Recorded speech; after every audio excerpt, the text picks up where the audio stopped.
Hello दोस्तों, तो जैसे कि पिछले एपिसोड में हमने देखा कि यूहो किसी भी हाल में मिस ऑरेंज को रोकना चाहता था, जिसके लिए वो स्नो एम्प्रेस और एक्सट्रीम नॉर्थ रीजन के आइस एंड स्नो बीस्ट की मदद लेता है। जहां स्नो एम्प्रेस की मदद से यूहो ने आइस एसेंस की ट्रू अंडरस्टैंडिंग करते हुए आइस जेड स्कॉर्पियन एम्प्रेस की ट्रू बॉडी एक्टिवेट कर दी थी, जिसकी वजह से यूहो काफी ज्यादा पावरफुल हो चुका था। इसके बाद वो अपने साथियों के साथ मिलते हुए मिस ऑरेंज के कैंप पर हमला बोल देता है। जिस बीस्ट वेव को रोकने की उन लोगों ने अपनी पूरी कोशिश की, मगर यूहो के साथ टाइटन स्नो डीमन किंग और आइस बियर किंग भी मौजूद था, जिसकी वजह से वो लोग आसानी के साथ इस जंग को जीत गए और वो पूरी की पूरी सन मून एम्पायर की इस कैंप को मिट्टी में मिला देते हैं। जिसकी वजह से उन लोगों ने सोल गाइडेंस टूल्स बनाने के लिए जितने भी रेयर मेटल्स इकट्ठा किए थे वो सारे के सारे खत्म हो गए और इसी वजह से मिस ऑरेंज को यूहो पर काफी जरा गुस्सा रहा था। दूसरी तरफ हम देखते हैं कि यूहो टियानहुन एम्पायर के सेंटर की तरफ जाने की सोचता है, जहाँ पर हो सकता है कि यूहो की मुलाकात उसके पुराने दोस्तों के साथ भी हो जाए। जबकि साथ ही साथ हम देखते हैं कि लिटिल व्हाइट भी यूहो के साथ जाने के लिए तैयार हो गया था।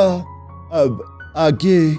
तो नेक्स्ट एपिसोड की शुरुआत यहाँ पर आइस एंड फायर पूल से होती है, जहाँ पर हम देखते हैं कि लिटिल व्हाइट चूंकि पिछले जंग में थोड़ा सा जख्मी हो चुका था, इसलिए वो यहाँ पर आइस पूल के अंदर नहाते हुए अपने जख्मों को हील कर रहा है, जहाँ पर उसे काफी ज्यादा मजा आ रहा था। वो नहाकर एंजॉय करते हुए कह रहा था कि ये जगह तो काफी ज्यादा कंफर्टेबल है ग्रैंडफादर, मैं यहाँ से कहीं नहीं जाऊंगा। जो सुनकर यूहो जवाब देते हुए कहता है कि मैं जानता हूँ कि अगर मैंने तुम्हें यहाँ पर छोड़ दिया तो तुम कुछ ही अर्से में यहाँ के सारे इमोर्टल हर्ब्स को खा जाओगे। जो सुनकर तो लिटिल व्हाइट अपनी आइस बियर किंग वाले फॉर्म में आकर यहाँ पर इन इमोर्टल हर्ब्स को डराते हुए कह रहा था कि इनकी स्मेल तो वाकई में कमाल की है, ग्रैंडपा क्या मैं इन्हें खा सकता हूँ। जो सुनकर वो इमोर्टल हर्ब तो काफी जरा घबराए हुए थे, लेकिन दूसरी तरफ यूहो जवाब देते हुए कहता है कि नहीं, मेरे पास तुम्हारे लिए उससे भी कुछ बेहतर मौजूद है। और ये कहते यूहो ने अपने पास से 10,000 ईयर प्रोफाउंड एसेंस क्रिस्टल बाहर की तरफ निकाल लिया था, जिसे देखकर तो लिटिल व्हाइट के मुंह में पानी आ गया, क्योंकि ये तो उसके हिसाब से काफी ज्यादा टेस्टी है। और यूहो इसी का इस्तेमाल करते हुए लिटिल व्हाइट को अपने साथ वहां से लेकर जाना शुरू कर देता है। लिटिल व्हाइट तो बहुत ही आसानी के साथ स्पेक्ट्रल अनडेड रेल्म के गेट के अंदर इंटर करते हुए कह रहा था कि मेरा ग्रैंडफादर काफी अच्छा है, वो मेरा बहुत अच्छे से ख्याल रखता है। दूसरी तरफ यूहो भी वहां से जाते जाते मिस यू से कहता है कि अगली बार हमारी मुलाकात दोबारा जरूर होगी। ये कहते वो वहां से जाने लगा, जिस पर मिस यू भी डरते हुए जवाब देकर कहती है कि हाँ तुम जब चाहो यहाँ पर आ सकते हो, लेकिन प्लीज उसे अगली बार यहाँ मत लाना, वो बहुत ज्यादा डरावना है। इसके बाद सीन शिफ्ट होकर वापस यहाँ टांग सेक्ट आ जाता है, जहाँ पर हम देखते हैं कि मिस नैनक्यू पहुंच गई थी। मिस नैनक्यू को अकेले वापस आता हुआ देखकर यूहो के दोस्तों काफी ज्यादा परेशान हो गए थे। मिस्टर बीवी मिस नैनक्यू से सवाल करते हुए पूछता है कि आखिर यूहो कहाँ है और तुम अकेले वापस क्यों आई हो। इस पर मिस नैनक्यू सब कुछ बता देती है कि कैसे हम लोगों ने ड्रैगन सिटी के अंदर आइस गॉड क्रिस्टल्स को माइन कर लिया था, और जैसे हम लोग वहां से बाहर आने लगे तभी वहां पर सन मून एम्पायर के कुछ सोल्जर्स आ चुके थे, जिनकी तादाद ज्यादा थी। यूहो उनके बारे में इन्वेस्टिगेट करना चाहता था कि आखिर ये लोग यहाँ पर क्यों आए हैं, और हम इन आइस गॉड क्रिस्टल्स को भी खतरे में नहीं डाल सकते थे, इसलिए यूहो ने मुझे यहाँ पर भिजवा दिया ताकि मैं ये आइस गॉड क्रिस्टल यहाँ ला सकूं, और वो खुद उन सोल्जर्स के पीछे जा चुका है। ये सब सुनकर मिस्टर बीबी भी अपने मन में सोचने लगा,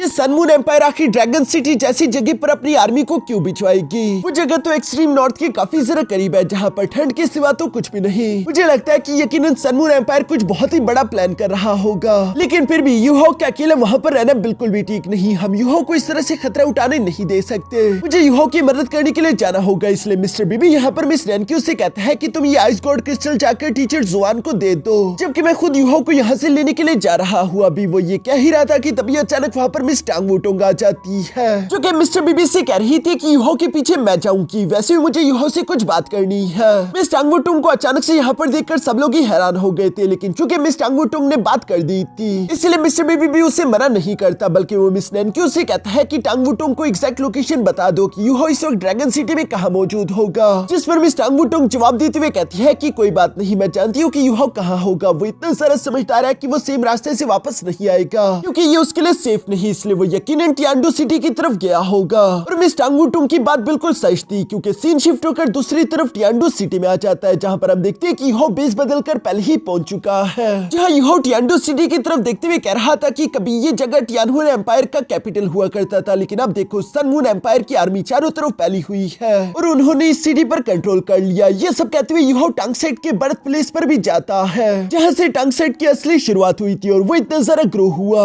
इस जगह पर आते हुए यूहो सामने की तरफ देखते हुए कह रहा था कि यही वो जगह है जहाँ से सब कुछ शुरू हुआ है। क्योंकि टंगसेट के बारे में सोचते हुए यूहो को मिस टांगिया की भी याद आने लगी, जिसको याद करते हुए यूहो कह रहा था कि मिस टांगिया, मैं आपसे वादा करता हूँ कि टंगसेट की इस बर्थ प्लेस को वापस हासिल करने में मैं आपकी पूरी मदद करूंगा। लेकिन साथ ही साथ यूहो ये भी जानता है कि मिस टांगिया इस वक्त केवल सोल मास्टर्स के हाथों में है, इसलिए यूहो उसे भी ढूंढना शुरू कर देता है। जहाँ वो टियांडो सिटी में चारों तरफ घूमते हुए साथ ही साथ अपने मन में कह रहा था कि मिस टांगिया, आखिर आप इस वक्त कहाँ पर होंगी।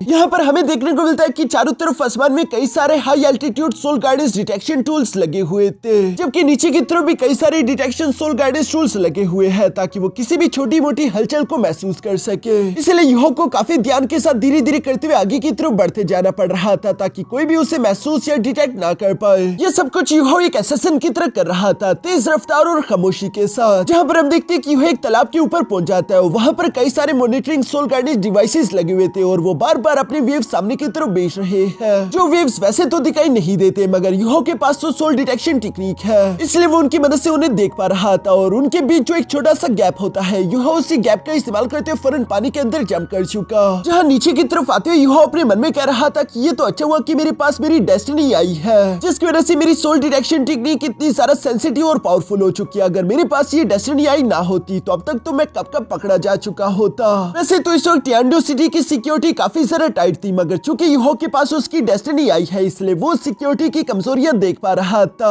साथ ही साथ दूसरी तरफ पानी के नीचे आने के बाद यूहो अपने मन में कह रहा था कि टियांडो सिटी सन मून एम्पायर के लिए एक बहुत ही बड़ी हैसियत रखती है, क्योंकि ये टियानहुन एम्पायर का कैपिटल हुआ करता था। इसलिए सन मून एम्पायर ने यकीनन यहाँ पर कई सारे पावरफुल कल्टिवेटर्स छोड़े होंगे, क्योंकि वो किसी भी हाथ में टियांडो सिटी को अपने हाथों से दोबारा जाते हुए नहीं देखना चाहते। और मुझे पूरी यकीन है कि सन मून एम्पायर के सोल्जर चूंकि यहाँ पर मौजूद है, तो यकीनन होली स्पिरिट चर्च ने भी अपने कई सारे पावरफुल कल्टिवेटर्स को यहाँ पर तैनात किया होगा। और चूंकि मिस टांगिया इसी टियांडो सिटी में पैदा हुई थी, तो मुझे पूरी यकीन है कि होली स्पिरिट चर्च ने मिस टांगिया को यकीनन टियांडो सिटी में ही ड्यूटी पर लगाया होगा, जिसकी तलाश यूहो को करनी होगी। मगर साथ ही साथ हम देखते हैं कि यूहो यहाँ पर पहले से एक जाल भी बिछा रहा था। वो पानी की गहराई में जाने के बाद वहाँ पर अपने आइस एक्सप्लोजन टेक्निक को एक्टिवेट कर देता है, जिसके दो फॉर्म है, एक है इंस्टेंट फॉर्म और दूसरा है चार्ज फॉर्म। जहाँ चार्ज फॉर्म एक डेटोनेशन मेथड है, यानी कि यूहो जब चाहे उसे बाद में एक्सप्लोड करवा सकता है। ये सब कहते हुए यूहो ने किसी टाइम बॉम्ब की तरह आइस एक्सप्लोजन टेक्निक पहले ही पानी के नीचे लगा दी थी, जिसके बाद वो पानी से निकलते हुए बाहर की तरफ आ जाता है। यहाँ यूहो ने ये सब कुछ क्यों किया ये जल्दी आप लोगों को मालूम हो जाएगा। इसके बाद हम देखते हैं कि यूहो यहाँ एक ऊंची बिल्डिंग पर आ गया था। नॉर्मल सन मून एम्पायर के सोल्जर तो यूहो को डिटेक्ट नहीं कर सकते, मगर यूहो जानता है कि यहाँ पर कई सारे और पावरफुल कल्टिवेटर भी है, जो कि अगर यूहो ने ज्यादा पावर इस्तेमाल की तो वो इसे डिटेक्ट कर सकते हैं। इसके बाद हम देखते हैं कि यूहो ने बिना किसी टेंशन के लेते हुए अपनी एक्स्ट्रा स्पिरिचुअल एनर्जी का इस्तेमाल करते हुए सोल डिटेक्शन टेक्निक से सामने के पैलेस को स्कैन करना शुरू कर दिया था। जिस पैलेस को स्कैन करते हुए यूहो को मालूम होता है कि इस पैलेस के आसपास कम से कम भी 3 लेयर के स्पिरिचुअल बैरियर्स लगे हुए हैं। मगर दूसरी तरफ यूहो ने जैसा सोचा था बिल्कुल वैसा ही हुआ। यूहो का ऑरा डिटेक्ट करते हुए 2 इवल सोल मास्टर वहाँ पर तेजी के साथ आने लगे, जिसे यूहो ने अपनी तरफ आता हुआ देख लिया था। और वो मुस्कुराते हुए कहता है कि आखिरकार वो आ गए जिनका इंतजार था, जो कहती यूहो अभी ऊपर की तरफ जाने लगा। दूसरी तरफ हम देखते हैं कि वो इवल सोल मास्टर्स भी यहाँ पर एक थंडर नेट का इस्तेमाल करते हुए यूहो को चकरने की कोशिश करते हैं। मगर हमें जानने को मिलता है कि वो तो असली यूहो था ही नहीं, वो तो बस सिर्फ एक इल्यूशन था। असली यूहो तो वहाँ से काफी दूर है, जो देखकर तो वो दोनों इवल सोल मास्टर्स भी गुस्सा होते हुए कहते हैं कि वो कमीना यहाँ से भाग चुका है। दूसरी तरफ यूहो मुस्कुराते हुए कह रहा था कि ये दोनों मुझे फॉलो कर रहे हैं, और चूंकि ये दोनों बेवकूफ मुझे फॉलो करना चाहते हैं तो ठीक है, मैं भी इन्हें अपने पीछे लेकर आऊंगा। ये कहते यूहो ने और भी ज्यादा स्पिरिचुअल एनर्जी पीछे की तरफ छोड़ना शुरू कर दी थी, ताकि वो दोनों इवल सोल मास्टर यूहो की स्पिरिचुअल एनर्जी को डिटेक्ट करके जान सके कि यूहो किस तरफ जा रहा है और वो दोनों यूहो को फॉलो करे। यूहो भी उन्हें अपने पीछे लेकर आना चाहता था, और बिल्कुल ऐसे हुआ। हम देखते हैं कि वो दोनों इवल सोल मास्टर तो खुश हो रहे थे कि हमने उसे ढूंढ लिया, और वो तेजी के साथ यूहो को फॉलो करने लगे, जबकि यूहो भी उन दोनों को अपने पीछे आता हुआ देखकर काफी ज्यादा खुश हो गया था। साथ ही साथ यूहो उनकी तरफ देखते हुए अपने मन में कहता है कि इनमें से एक तो सोल डोलू लेवल पर है और दूसरा टाइटल डोलू लेवल पर। और सोल डोलू लेवल का वॉरियर स्पिरिचुअल टाइप वॉरियर था, यानी कि वो स्पिरिचुअल पावर्स का इस्तेमाल कर सकता है, जो कि फिलहाल यूहो के लिए टाइटल डोलू सोल मास्टर से भी ज्यादा खतरनाक था। ये सब सोचते हुए यूहो जैसे जैसे आगे की तरफ बढ़ता जा रहा था, हम देखते हैं कि वहाँ पर मौजूद सोल गाइडेंस कैनन्स भी यूहो को निशाने पर लेते उस पर लगातार फायर अटैक्स करने लगे, जिन्हें यूहो अपनी dark golden class slash technique का इस्तेमाल करते हुए डिस्ट्रॉय करके फौरन से आगे की तरफ बढ़ जाता है। साथ ही साथ हम देखते हैं कि उससे पीछे आने वाले उन दोनों वॉरियर के लिए रास्ते में high explosive soul guidance bomb भी एक्टिवेट करके छोड़ दिए थे, जिन बॉम्ब्स के पास जैसे ही वो इवल सोल मास्टर्स पहुंचे अचानक वो एक्टिवेट होकर ब्लास्ट कर देते हैं, जिस ब्लास्ट ने उन दोनों को ही थोड़ा बहुत इंजर्ड कर दिया था। साथ ही साथ यूहो को आगे की तरफ बढ़ने का मौका भी मिल चुका। पीछे की तरफ उस ब्लास्ट के धुएं के अंदर से बाहर की तरफ आते हुए वो दोनों आपस में बातें करते हुए कह रहे थे कि अच्छा नहीं हुआ, वो हमारे पंजे से निकल चुका है। जिस पर वो सोल डोलू मास्टर जवाब देते हुए कहता है कि फिक्र मत करो, उसकी बदकिस्मती ये है कि उसका मुकाबला मुझसे हुआ, मैं उसे स्मेल कर सकता हूँ। जो कहते हुए एक बार उसने फिर से स्मेल करके यूहो की लोकेशन ढूंढ ली थी और वो दोनों तेजी के साथ यूहो के पीछे भागने लगे। और जैसे इस बार यूहो ने दिखाई दिया,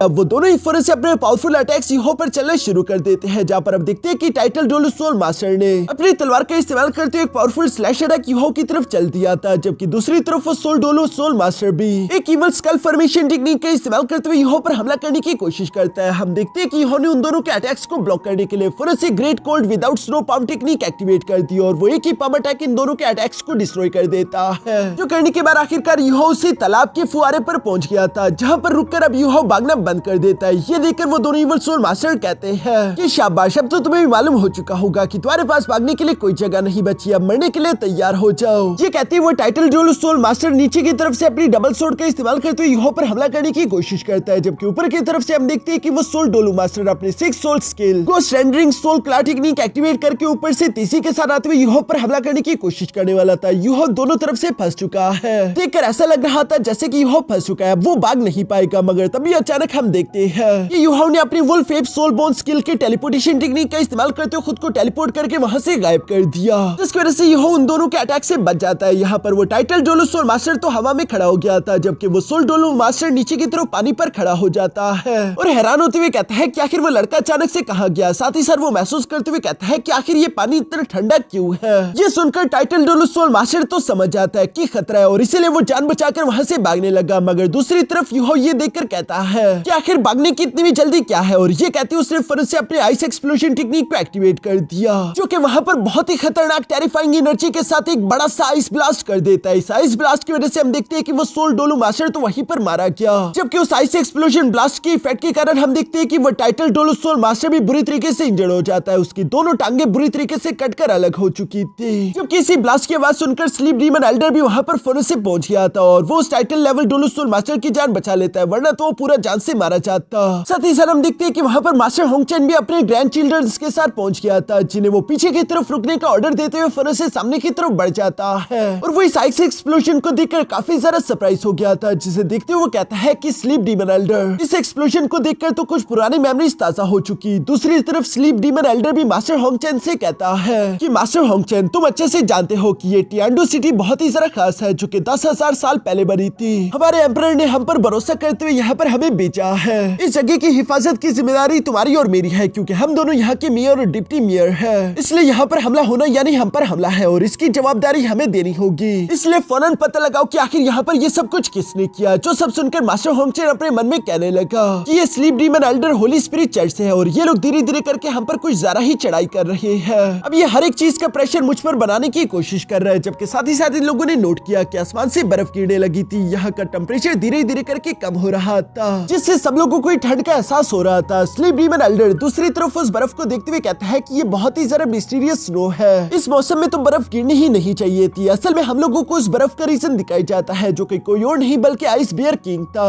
यानी कि लिटिल व्हाइट, जो कि high altitude soul guidance detection tools के ऊपर बैठकर उन्हें फ्रीज करते हुए साथ ही साथ यहाँ सिटी के ऊपर स्नो बरसा रहा था, जिससे इस जगह का टेम्परेचर लो होता जा रहा है। लेकिन स्लीप डीमन एल्डर को इस बारे में मालूम नहीं था, इसलिए वो मास्टर होंगचेन से सवाल करते हुए पूछता है कि आखिर ये सब क्या है, जिस पर मास्टर होंगचेन जवाब देते हुए कहता है कि हमारे मिंगडू हॉल के पास ऐसा कोई भी सोल गाइडेंस डिवाइस नहीं जो कि इतने बड़े एरिया में इतनी ज्यादा स्नो क्रिएट कर सके। मैं फौरन जाकर इसके तह तक पहुंचने की कोशिश करता हूँ और ये कहती मास्टर होंगचेन आसमान की बुलंदियों की तरफ जाना शुरू कर देता है ताकि वो इस बारे में इन्वेस्टिगेट कर सके। दूसरी तरफ हम देखते हैं कि हो तीसी के साथ पैलेस की तरफ बढ़ना शुरू हो गया था और वो अपने मन में कह रहा था कि मेरे डाइवर्जन ने काम कर दिया। मैंने अपने सोल डिटेक्शन टेक्निक का इस्तेमाल करते हुए स्कैन किया था तो मुझे मालूम हुआ था कि पैलेस के अंदर 3 टाइटल लेवल डोलू सोल मास्टर्स मौजूद है, जो 3 लेकिन वही इस तबाही की वजह से अट्रैक्ट होकर पैलेस से बाहर आ चुके हैं। अब मैं पैलेस के अंदर जा सकता हूँ और साथ ही साथ वो इकलौता स्पिरिचुअल टाइप सोल डोलू सोल मास्टर जिसे मैंने ऑलरेडी जान से मार दिया है। अब तो मैं पैलेस की ओर भी जरा गहराइयों में जा पाऊंगा और कोई मुझे डिटेक्ट नहीं कर पाएगा।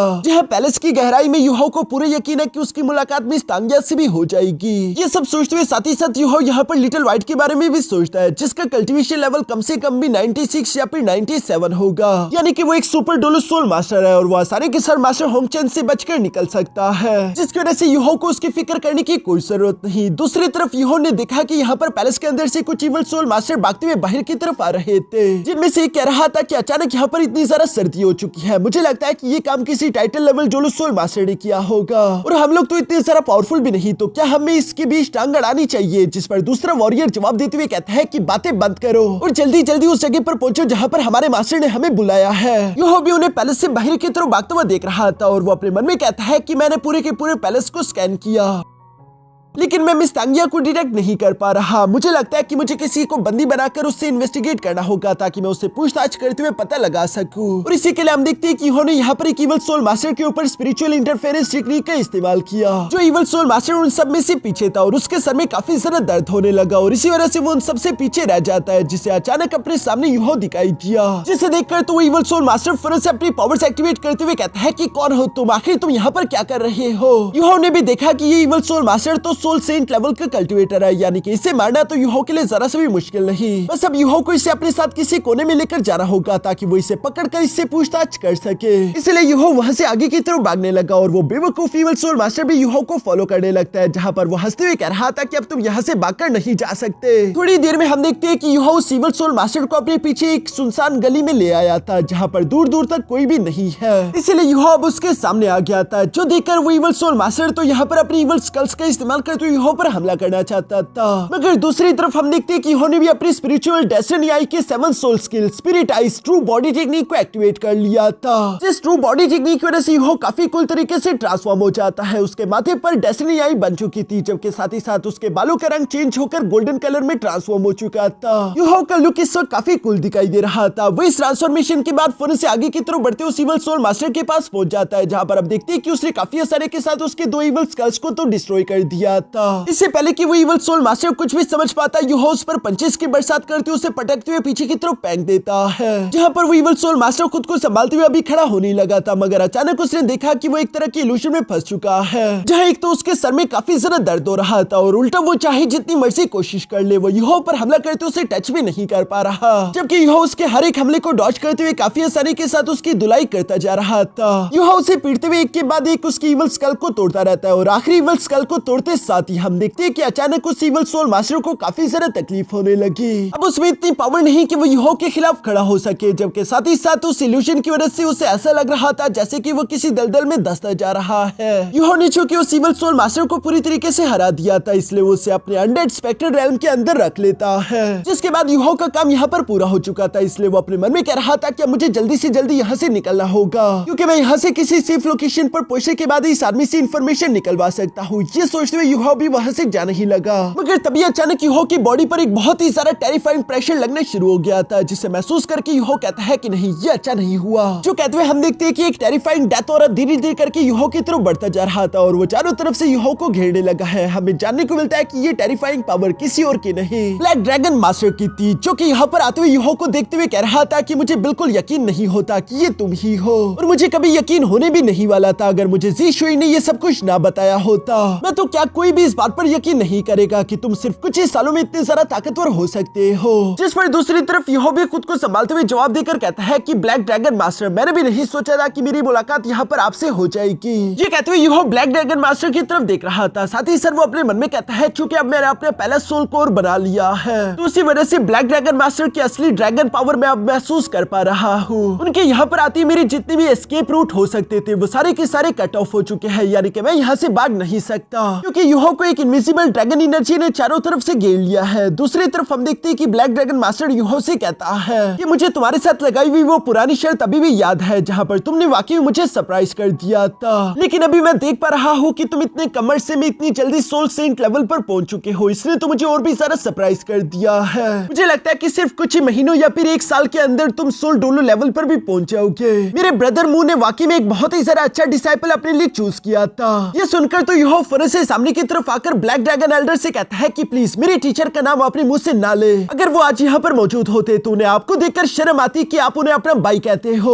जिस पर ब्लैक ड्रैगन एल्डर जवाब देते हुए कहता है कि हमारी ओल्ड जनरेशंस के आपस में कुछ मसाइल थे, मुझे नहीं लगता कि तुम वो सब कुछ समझ पाओगे, क्योंकि ये सब कुछ समझाना और समझना काफी जरा मुश्किल है, इसलिए मुझे नहीं लगता कि तुम्हें हमारे मामलों में टांग अड़ानी चाहिए। जो सुनकर तो सामने की तरफ मौजूद यूहो भी मुस्कुराकर जवाब देते हुए कहता है कि आपने सही कहा, मैं नहीं समझ सकता कि आप दोनों के बीच क्या था, लेकिन हाँ मैं ये जरूर जानता हूँ कि आपने बुराई का साथ दिया है। सिर्फ आपके एग्जिस्टेंस की वजह से होली स्पिरिट चर्च इतना ज्यादा एरोगेंट हो चुका। मैं जानता हूँ कि आप लोग चाहते हो कि सन मून एम्पायर इस पूरे के पूरे कॉन्टिनेंट को एक कर दे ताकि पूरी की पूरी इंसानियत ही होली स्पिरिट चर्च के गुलाम हो जाए। क्या आप भी यही सब चाहते हो? जो सब सुनकर ब्लैक ड्रैगन एल्डर जवाब देते हुए कहता है कि तुम्हें क्या लगता है कि सारे के सारे इवल सोल मास्टर पैदा ही इवल्स होते हैं? तो ऐसा नहीं है, वो सबके सब भी मजलूम इंसान है जिनके साथ इस दुनिया ने अच्छा बिहेव नहीं किया और उनके हालात नहीं उन्हें इवल सोल मास्टर बनने के लिए मजबूर किया। उनकी जो ये एक्सट्रीम पर्सनैलिटीज है ये दुनिया की बिहेवियर की वजह से बनी है। जो सब सुनकर यूहो जवाब देते हुए कहता है कि बाकी सबके बारे में तो मैं नहीं जानता, लेकिन मिस यी ज़ीशुई जिसे गॉडेस ऑफ डेथ कहा जाता था, उसने डेड गॉड टावर का इस्तेमाल करते हुए मिंगडू माउंटेन रेंज पर मेरी आंखों के सामने पूरे 10 लाख सोल्जर और सिविलियंस को राख में बदल दिया था और कई हजारों सोल्स को तो उसने अपने लिए नरिशमेंट के लिए इस्तेमाल भी कर लिया।